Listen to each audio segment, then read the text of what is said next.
সারা পৃথিবীতে ফিলিস্তিনের মুসলমানদের জন্য দোয়া হচ্ছে, আল্লাহ ফিলিস্তিনের মুসলমানদেরকে সাহায্য করো আর ইসরায়েলের সন্ত্রাসীদেরকে ধ্বংস করে দাও। দোয়া কি কবুল হচ্ছে? হয়েছে দোয়া কবুল? কেন হচ্ছে না? কারণ কি? কারণ দোয়ার সাথে আর একটা জিনিস লাগে, দাওয়া। কি লাগে?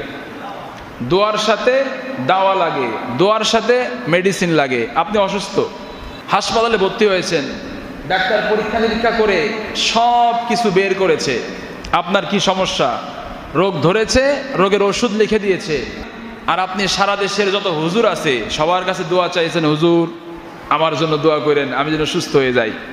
সারা দেশের হুজুররা মিলে আপনার জন্য দোয়া করতেছে, কিন্তু আপনি ওষুধ খাবেন না। এই রোগ ভালো হওয়ার সম্ভাবনা কত পার্সেন্ট?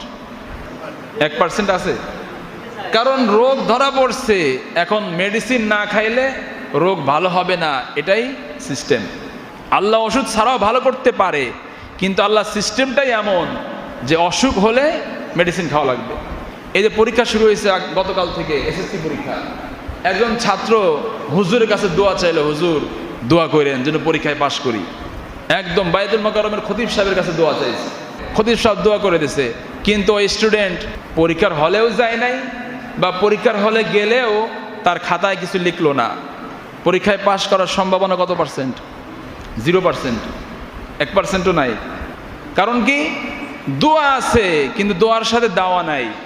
রাসূলুল্লাহ সাল্লাল্লাহু আলাইহি ওয়াসাল্লাম যখন বদরের প্রান্তরে মাত্র 313 জন সাহাবী, নিরস্ত্র সাহাবীকে নিয়ে উপস্থিত হলেন মক্কার কুরাইশদের মোকাবেলা করার জন্য। মক্কার কুরাইশরা ছিল 1000 সশস্ত্র বাহিনী। নবীজি তখন সাহাবীদেরকে নিয়ে দোয়া করতে বসেন নাই, তাদের যতটুকু সামর্থ্য আছে তাদেরকে প্রস্তুত করে তাদের মোকাবেলা দাঁড় করিয়ে দিয়ে তারপরে নবীজি দোয়া করতে বসেছেন।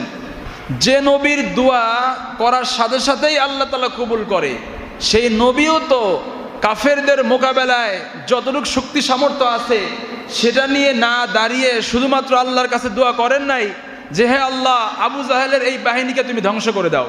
এই দোয়া কি করছে? আমরা কোনটা করতেছি? আমাদের শক্তি সামর্থ্য যতটুকু আছে এটাকে আমরা অক্ষম মনে করতেছি, কিছুই নাই, তাদের শক্তির তুলনায় আমাদের কিছুই নাই।